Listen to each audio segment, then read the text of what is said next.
toxic Sil relentlessly pursued me, unjustly accusing me of infidelity, and nearly destroying the bliss of my newly formed marriage. Now, she is utterly astonished that we are excluding her from our wills, all the while portraying herself as the aggrieved party. I am a 29-year-old woman who recently tied the knot with Finn, a 30-year-old man, in what was a grand and joyous ceremony. Just 1 month into our marriage, everything was unfolding beautifully until the tumultuous Deborah decided to meddle in our lives, aiming to sabotage our happiness.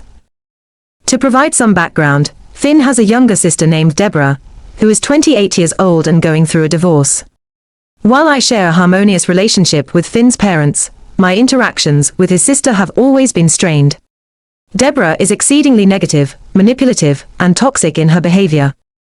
Over the years, both Finn and I have invested significant effort into our relationship, having been together for 8.5 years, striving to maintain harmony and avoid any conflicts with her. Despite our best efforts, Deborah persistently maligns others, continuously complaining about my in-laws. While my in-laws are not perfect, they are certainly not malevolent or abusive. Deborah monopolizes conversations with her incessant negativity, constantly lamenting about her life's shortcomings, predicting inevitable failures, and sharing grievances about various aspects of her existence, be it a difficult boss or a broken friendship, often attributing these issues to herself and claiming she had to abandon her job because of them. Over time, I have discerned clear patterns in Deborah's behavior. She seldom takes responsibility for any conflicts and is perpetually attempting to rally people to her side, casting herself as the perpetual victim. 6 months prior, we discovered that Deborah's marriage was disintegrating due to her gambling addiction.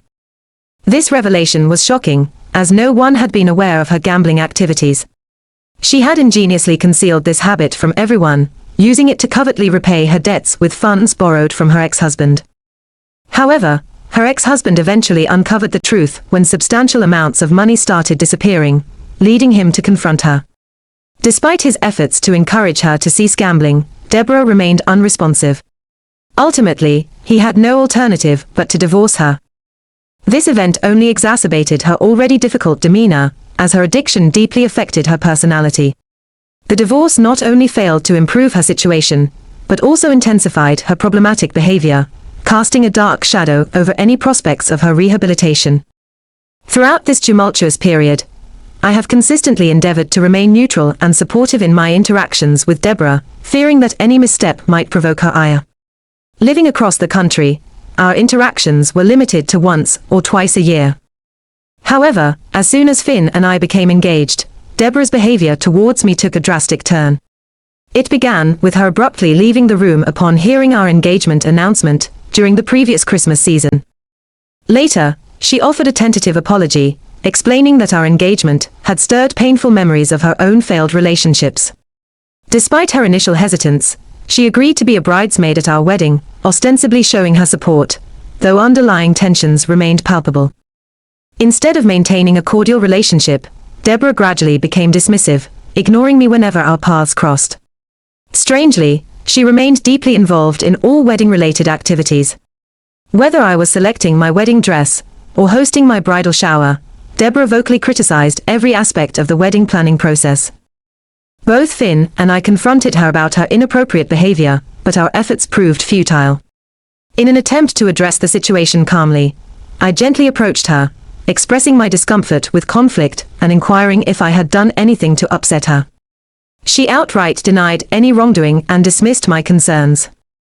Just before our wedding, Finn's parents decided to take the entire family on a vacation. Naturally, I felt apprehensive about spending an extended period with Deborah, as her behavior had become increasingly burdensome.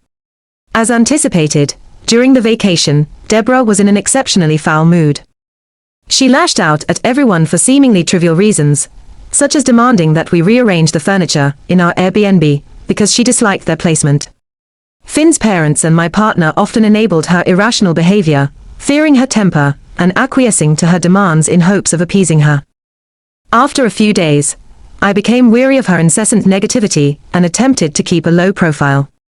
Unfortunately, Deborah noticed this change, and when I politely declined some unsolicited work-related advice she was offering, she began to accuse me of snapping at her. It would have been satisfying to confront her aggressively after enduring her antics for so long, but instead, she escalated the situation by challenging me in front of the entire family. I calmly asserted my expertise in my field, explaining that my high-paying job was a result of my professional skills, and I had no interest in seeking her advice. Her audacity astounded me, especially since she had no understanding of my professional domain yet felt entitled to interfere. She spent the remainder of the trip fixating on the accusation that I had snapped at her, while Finn noticed that whenever I retired for the night, Deborah would sit with him and my mother-in-law, claiming that she couldn't understand what was wrong with me. She forced them to listen to her narrative that I was always condescending and treated her as if she were unintelligent. Finn attempted to explain my perspective, but Deborah instantly dismissed his explanations and accused him of changing since our engagement. When the vacation concluded, I was relieved to no longer have to endure her presence. I chose to put the incident behind me and immersed myself in preparing for our upcoming wedding. However, Deborah had other plans. She decided to prolong her interference by concocting stories and disseminating false rumors about me to Finn's relatives. Initially, I could tolerate this behavior, but it escalated when one of Finn's cousins contacted us to verify a wild rumor Deborah had spread, claiming that I was neglecting Finn, and that he was unhappy with me. Finn quickly reassured his cousin that the rumor was entirely baseless, and that he was very happy in our relationship. It became evident that Deborah was attempting to manipulate others into perceiving me as a negative influence. Finn and I discussed this troubling behavior, and he expressed his frustration with Deborah's manipulative tactics, acknowledging that her actions had overstepped boundaries and were damaging our reputation within his family. Determined to eliminate this negativity, especially on our wedding day, I invited both my in-laws and Deborah to a lunch meeting. Finn was unable to attend this discussion due to an important work trip. During the lunch, I openly shared my feelings and firmly informed Deborah that if she continued to speak ill of me, she would not be invited to our wedding. In response, Deborah began yelling, asserting that I had no right to speak to her in such a manner. My mother-in-law intervened, urging her to calm down, but Deborah persisted, labeling me as a poor girl, who had the chance to marry her wealthy brother, demanding that I treat her with more respect. I met her gaze blankly, as she accused me of attempting to steal her brother's affections and finances, branding me as nothing more than a gold digger. At this point, my mother-in-law loudly reprimanded Deborah, ordering her to cease her disparaging remarks. My father-in-law also showed his displeasure, and offered me an apology for Deborah's behavior. Undeterred, Deborah tried to argue, claiming that I was scheming to appropriate their family inheritance. I countered by emphasizing my financial independence and affluent family background. While we may not be as wealthy as Finn's family, we lead a comfortable life. I highlighted that Deborah's condescension primarily stemmed from our status as immigrants, which she somehow interpreted as a sign of lesser financial standing. Deborah's eyes widened, and she stammered, unable to respond appropriately. I firmly told her that this was her final opportunity to change her behavior, and that if she continued down this destructive path, both Finn and I would exclude her from our wedding.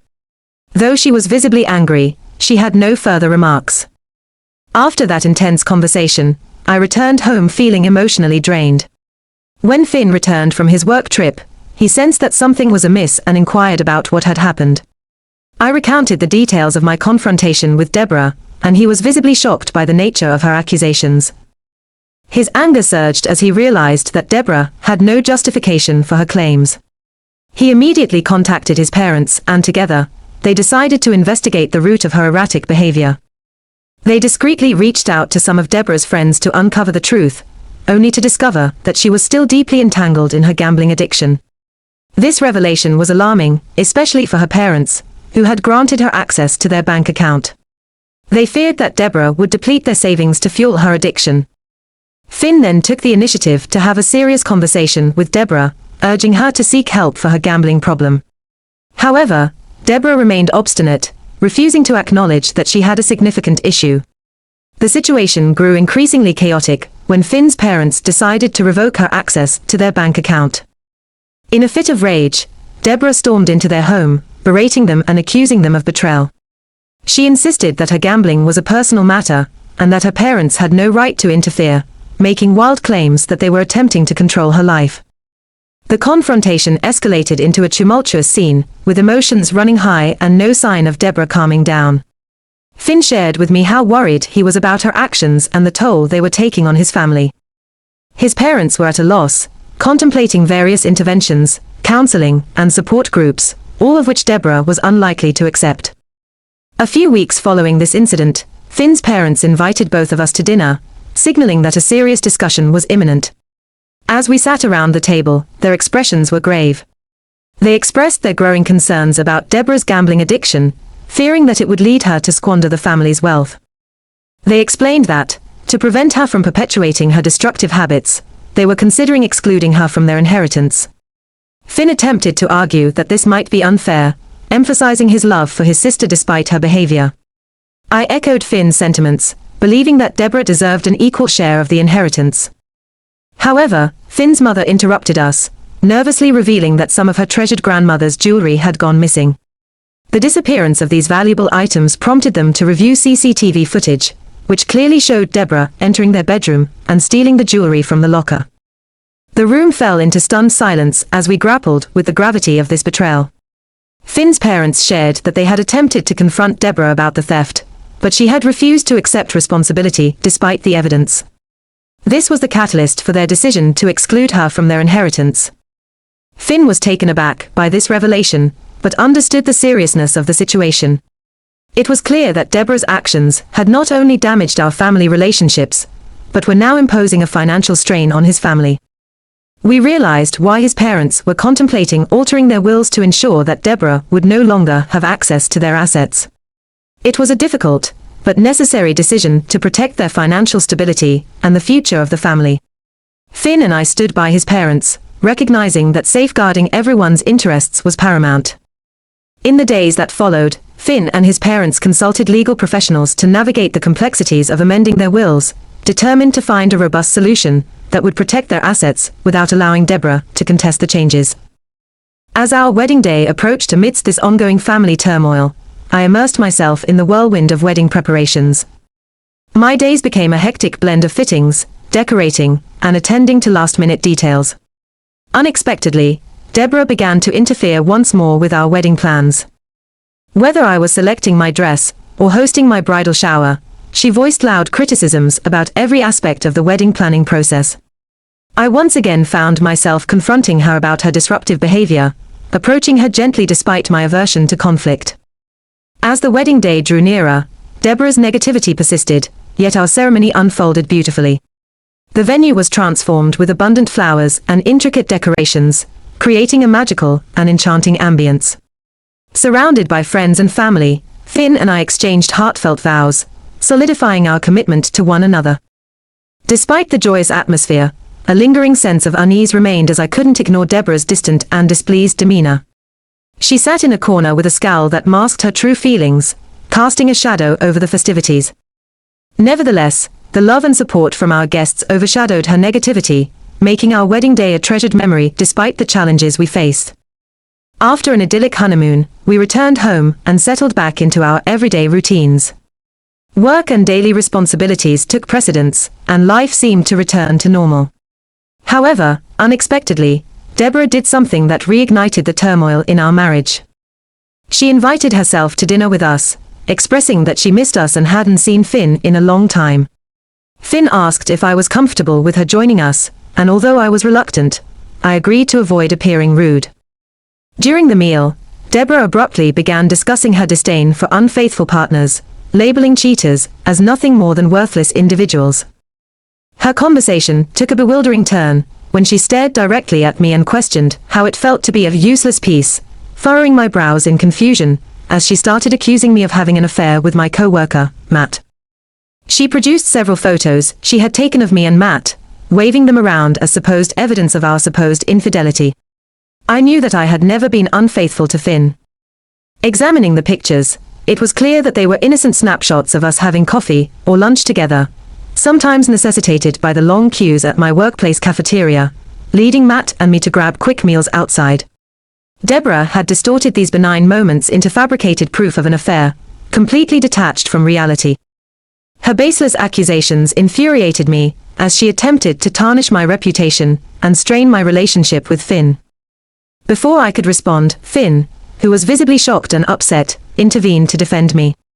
He questioned Deborah about why she had been following me around and taking pictures of me with my co-workers without my consent.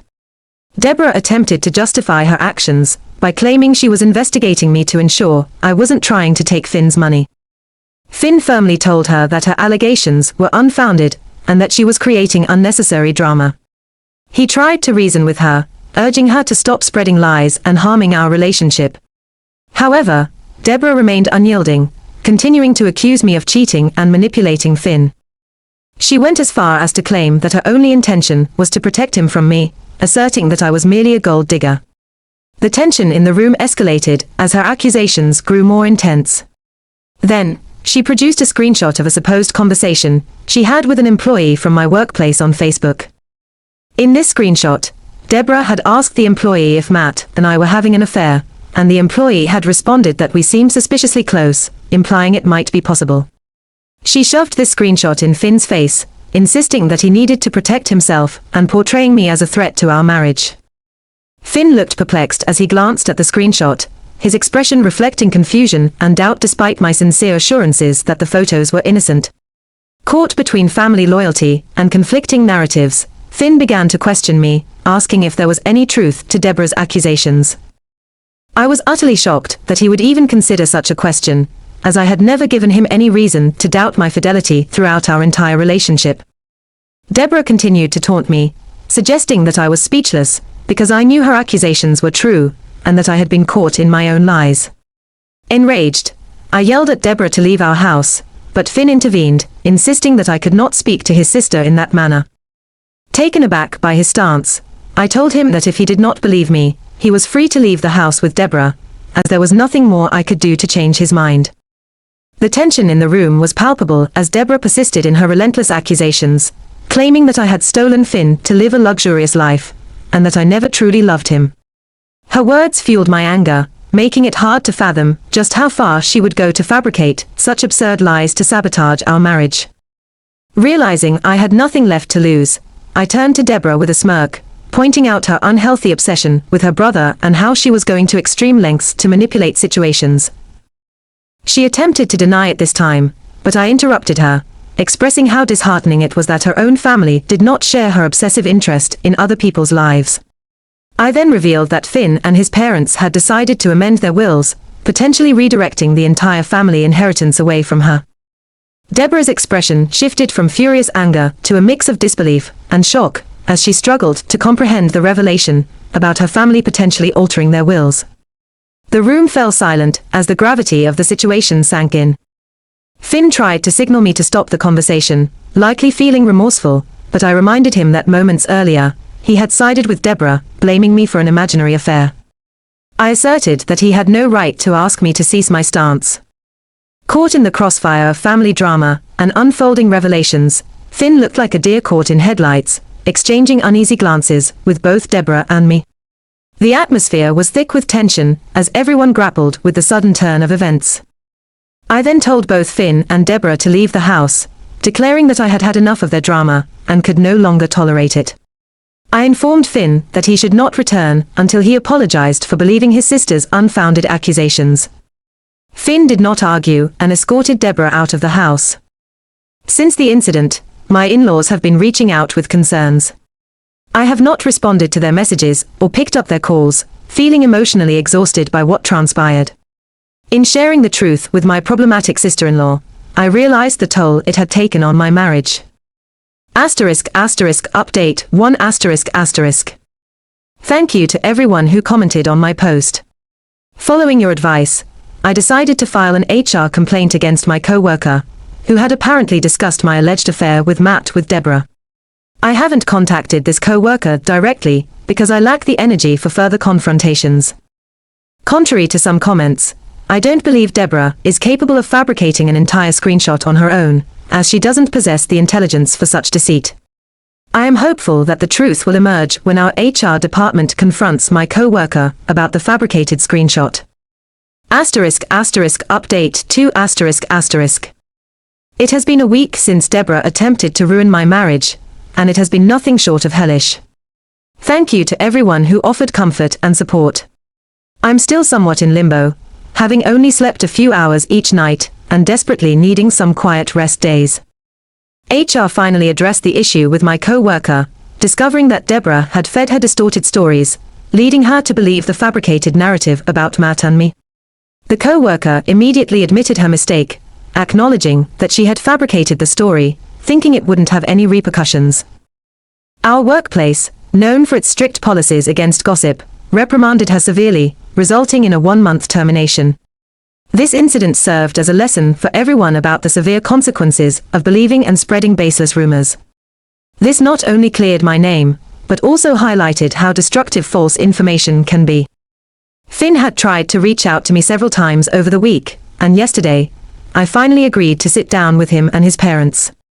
I insisted that Deborah not be present during this discussion, and Finn immediately agreed, assuring me that she would not be there when we met at their home. As Finn navigated the aftermath, he appeared remorseful during our meeting with his parents. We addressed the extensive damage Deborah had caused. Finn apologized sincerely, acknowledging that he had been swayed by family loyalty during the confrontation. Upon reflection, he recognized the absurdity of Deborah's accusations. His parents, equally upset, expressed their concern and apologized for how Deborah had negatively impacted our relationship. Finn admitted that he had let his loyalty to family cloud his judgment, and regretted not trusting me sooner. He assured me that he would confront Deborah and establish firm boundaries with her. We discussed seeking couples counseling to rebuild trust and address the lingering effects of her false accusations. His parents pledged their support, recognizing the necessity for the family to unite and resolve the chaotic situation. Finn then explained that he understood why I had disclosed information about his parents to Deborah, as I was attempting to hurt her in the same way she had hurt us. He did not hold a grudge against me for this and empathized with my perspective. His parents also agreed that they did not mind my decision to reveal the truth to her, as they were already planning to have a conversation with Deborah about the situation. While I appreciated their honesty, I knew that I couldn't allow Deborah to continue ruining my life. I declared my decision to sever ties with Deborah, emphasizing the importance of safeguarding my well-being and our marriage. I explained that her toxic influence had reached a breaking point, and that I intended to prioritize our emotional health over maintaining a connection with someone who had consistently caused chaos in our lives. Finn, still dealing with the aftermath, supported my decision, understanding the necessity of distancing ourselves from Deborah's destructive behavior. My in-laws appeared saddened by my choice to cut off Deborah, but agreed that she had crossed the line, and that I had every right to end our relationship with her. Since that conversation, I feel significantly lighter and happier. Finn is scheduled to return from his short work trip tomorrow, and I have been missing him despite our recent fight, eagerly anticipating the time we will spend together once more. Update 3 ***. 5 months have passed since my last update. As expected, Deborah reached out to me a few months ago. In her message, she avoided acknowledging the pain she had caused us. Instead, she justified her baseless accusations by claiming a misguided sense of protection for her brother, continuing to insist that I was a threat to their family. Her message was filled with further accusations, such as how I was forcing her brother to sever ties with her, and that I had destroyed their family, all while conveniently portraying herself as the victim and ignoring the chaos she had originally instigated. Deborah's lack of genuine remorse or understanding of the severity of her actions was evident, further reinforcing my decision to maintain distance from someone who appeared incapable of self-reflection or empathy. In the ensuing months, Finn and I have focused on rebuilding trust within our marriage. We attended couples counseling to address the lingering effects of Deborah's false accusations. These sessions have facilitated better communication and mutual understanding between us, allowing our relationship to gradually heal. We have remained resolute in our decision to sever ties with Deborah, despite occasional attempts from Finn's parents to mediate. We have stayed firm in our stance to protect our emotional well-being. Life has returned to a more peaceful routine, with work, family, and shared moments becoming our primary focus. We have found solace in each other, leaving behind the turmoil Deborah had introduced into our lives. Finn and I have grown stronger as a couple, learning to navigate challenges together. Although the scars from Deborah's actions still linger, our commitment to one another remains unwavering each day. Choosing to prioritize our marriage over a toxic relationship has proven to be the right decision, fostering a newfound sense of stability and happiness in our lives.